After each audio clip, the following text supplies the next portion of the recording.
అదే RTV app వార్తల్ని క్షణాల్లో చదివే అవకాశం ఉంటుంది. ఒక న్యూస్ పేపర్, ఒక టెలివిజన్ ఛానల్ మీ చేతుల్లో ఎప్పుడూ ఉంటాయి. ప్రతిసారి ఎన్నికలు వచ్చినప్పుడు రైతుల చుట్టే తిరుగుతాయి ఎన్నికల పార్టీలు. దానికి అంతకు సంబంధించి ఈసారి కూడా గతంలో ఏదైతే పసుపు రైతుల చుట్టూ తిరిగిన పార్టీలు ఈసారి కూడా పసుపు రైతుల చుట్టే ప్రధానంగా తిరుగుతుంది. అయితే మొత్తంగా చూసుకోవచ్చు, ప్రధానంగా పసుపు రైతులకు సంబంధించిన కొన్ని దశాబ్ద కాలంగా పెండింగ్ ఉన్న పసుపు బోర్డు అంశాన్ని కానీ పసుపు రైతులకు మద్దతు ధర అంశానికి సంబంధించి గత ఎన్నికల్లో బీజేపీ పార్టీ హామీ ఇచ్చింది. అదే కోణంలో కూడా పసుపు బోర్డుకు సంబంధించి ప్రకటన కూడా చేసింది.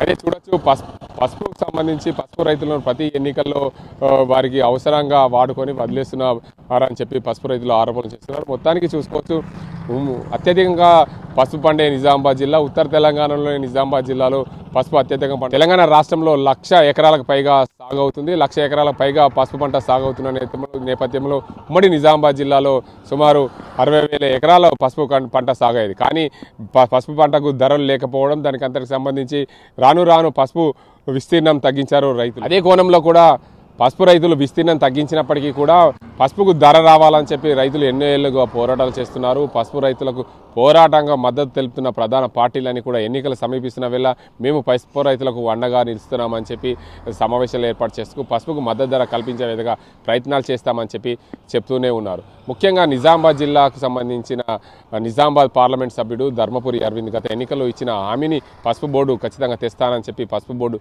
తెచ్చారు. కానీ ప్రస్తుత పరిస్థితుల్లో పసుపు బోర్డు అయితే అనౌన్స్మెంట్ అయింది, కానీ తెలంగాణ రాష్ట్రంలో ఎక్కడ ఏర్పాటు చేస్తారు, నిజామాబాద్ జిల్లాలో ఏర్పాటు చేస్తారా, ఇంకా ఏ ప్రాంతంలో ఏర్పాటు చేస్తారా అనేది పూర్తి స్థాయిలో దాంట్లో పొందుపరచలేరనే రైతులు ఆందోళన చెందుతున్న పరిస్థితి అయితే కనిపిస్తుంది. మరోవైపు పసుపుకు మద్దతు ధర కావాలి, ఖచ్చితంగా మద్దతు ధర ఇచ్చేది బీజేపీ పార్టీనే అని చెప్పి మొన్న జరిగిన సమావేశాల రైతులతో, అదేవిధంగా జిల్లా ఆర్తిదారులతో, ట్రేడర్లతో సమావేశం ఏర్పాటు చేశారు. ఆ సమావేశంలో బీజేపీ పార్టీ పసుపు రైతులకు అండగా నిలుస్తుందని చెప్పి నిజామాబాద్ జిల్లా ఎంపీ ధర్మపురి అరవింద్ చెప్పారు. అదే కోణంలో కూడా కాంగ్రెస్ పార్టీ కూడా మేము పసుపు రైతులకు అండగా ఉంటున్నాం, పసుపు రైతుల కోసం పోరాటం చేస్తాం, పసుపు రైతులకు తెలంగాణలో ఉన్న కాంగ్రెస్ పార్టీ అధికారంలో ఉంది, తెలంగాణలో కాంగ్రెస్ పార్టీ అధికారంలో వచ్చిన నేపథ్యం గతంలో కాంగ్రెస్ పార్టీ పసుపు రైతులకు అండగా నిలిచింది, ఈసారి కూడా పసుపు రైతులకు అండగా నిలుస్తుంది కాంగ్రెస్ పార్టీ అని చెప్పి పసుపు రైతులకు భరోసానిస్తున్నారు. మరోవైపు మొన్నటి వరకు అధికారంలో ఉన్న బీఆర్ఎస్ పార్టీ కూడా ఎప్పుడు కూడా పసుపు రైతుల కోసం పోరాటం చేస్తామని చెప్తున్నారు. కానీ తెలంగాణ రాష్ట్రంలో ప్రతి గింజ పసుపు, క్వింటాలు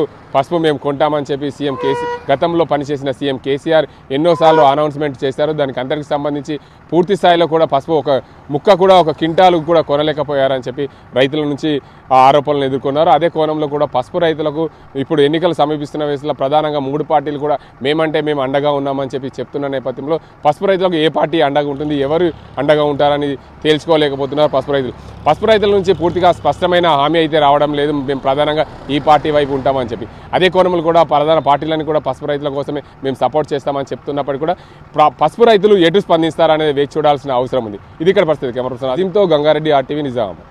మరిన్ని వీడియోస్ కోసం ఛానల్ ని సబ్స్క్రైబ్ చేయండి, లేటెస్ట్ అప్డేట్స్ కోసం వాట్సాప్ ఛానల్ ని ఫాలో చేయండి అండ్ లింక్ డిస్క్రిప్షన్ లో ఉంది.